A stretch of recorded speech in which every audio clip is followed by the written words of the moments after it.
My sister doesn't want to free her live-in unpaid maid, so I got her fired. Obligatory backstory: many of you have probably heard of families with strong hierarchy structure, normally with the eldest in the family having the most influence.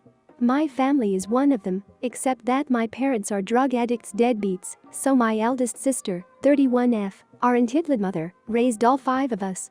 She is the boss of the family. She says jump, everyone says how high. The focal point of the story is my youngest sister, 20F, who I'll call little sister. Most of us have a handful, or at least a couple of memories with our mother. Except for little sister. For her, entitled mother is the only mum she ever had, and entitled mother knows how to take advantage of that. All of us noped out of our parents' house as soon as we turned 18, except for entitled mother, who waited until little sister and our brother were raised and in their mid-teens to move across the country, and soon found jobs and accommodations for all of us to move to the same state as her. Little sister begged for years to move in with her, but entitled mother always denied, saying that somebody had to take care of our father, and because she and her new husband needed privacy and space. That was until entitled mother got pregnant. She got little sister to move in with her, and she has been there for the past 2.5 years, helping out.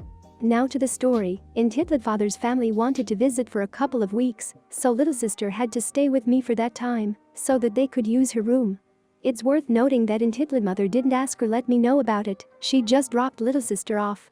One day she saw me studying for my master's degree and said something about how she always wanted to go to college, and this is how it went: me. So why don't you? Little sister: oh, I talked to entitled mother about it, but she said not everyone is the college type, and that I wouldn't have time to work, study and take care of niece at the same time. And it's expensive. Me, most people work and study, and at the same time, and she can put niece in a daycare. I'm sure it wouldn't be that much more expensive than what she's already paying you. Little sister: she doesn't pay me. She already gives me food and shelter, and if I need money I just take a shift at work. And this is how I learned my sister was not only babysitting, but also cleaning the whole house for free every day. She was even only working 8 hours a week at her normal job because she was too busy taking care of our niece. Long story short, it took me weeks to convince her to apply to community college, and then more weeks on the actual process, but she finally got confirmation she would start in September. All of that behind entitled mother's back. She was planning on telling everyone the next time we all got together, which would be Independence Day. But before that could happen, entitled mother got everyone together at her house to announce that she was pregnant. Little sister starts crying because now she wouldn't be allowed to go to college. Entitled mother gets deeply hurt and offended that she planned this behind her back. I butt in.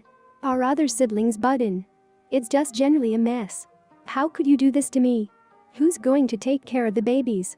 I can't believe you'd be so selfish. If you like Op so much, go stay with her. These were all some of the things she said. She kicked me and little sister out, who stayed with me until they made peace. Both of our siblings reached out, one to say that I should have minded my own business, another to tell me she was on my side, but wouldn't say anything.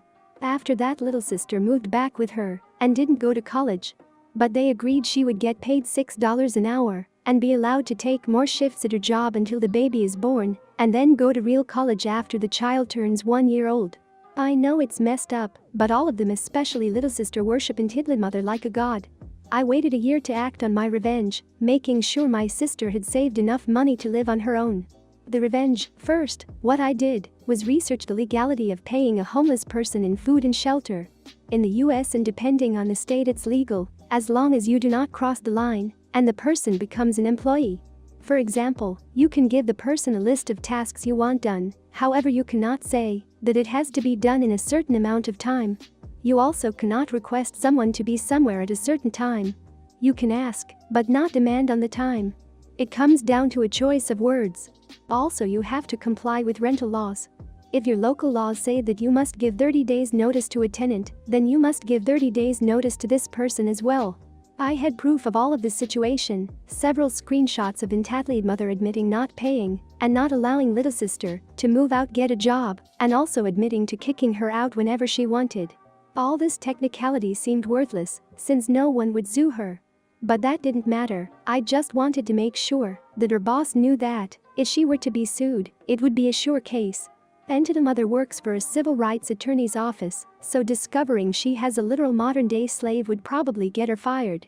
I could have just created a burner email and sent it all to her boss, but then they would explain to her why she's getting fired, and that would get me and little sister in trouble. So what did I do? Entitled mother was always complaining about one of the bosses on her job that hated her and had tried to get her fired for ages. I went to the company site, found the woman, thankfully she was the only Ashley that worked there, found her on Instagram and Facebook. There she had a post tagging her yoga studio. Went to said studio and created my membership. It took a few weeks of trial and error trying to find exactly what class Ashley belonged to, but I finally found her. Then I went to yoga class every Tuesday and Friday at 8 a.m. for months, slowly building a friendship with her. Around 3 months in she asked to follow me on Instagram, and I was already prepared for this scenario, having deleted the few pictures I had with Entitled mother. After 9 months, when our friendship was a strong baby, I brought up the crazy coincidence that I found out she worked with Entitled mother. Before things could get awkward I said it's ironic that she works for civil rights, considering, everything. That got Ashley's attention. I told her everything. Showed every screenshot. I could practically see her eyes shining. They had their own history that is not important to the story, all you need to know is Entitled mother is a bitch. Ashley wants revenge as much as I do. I told her about little sister's situation and why Entitled mother couldn't ever know about this. This is why being friends with Ashley was so important. If I had just sent them the proof and explained the situation they would have probably just ignored it, since this was a very legitimate reason to fire her, and they wouldn't risk firing her for a minor mistake and maybe getting sued. I sent her the files with her promise that Entitled mother wouldn't hear about this, but she needed it to convince the other owner, who was the reason why she wasn't fired yet. 2 months later, Entitled mother was fired for minor mistakes, lateness and general bad productivity. Small victory, sure, but I loved coming to visit her during the 4 months she was unemployed.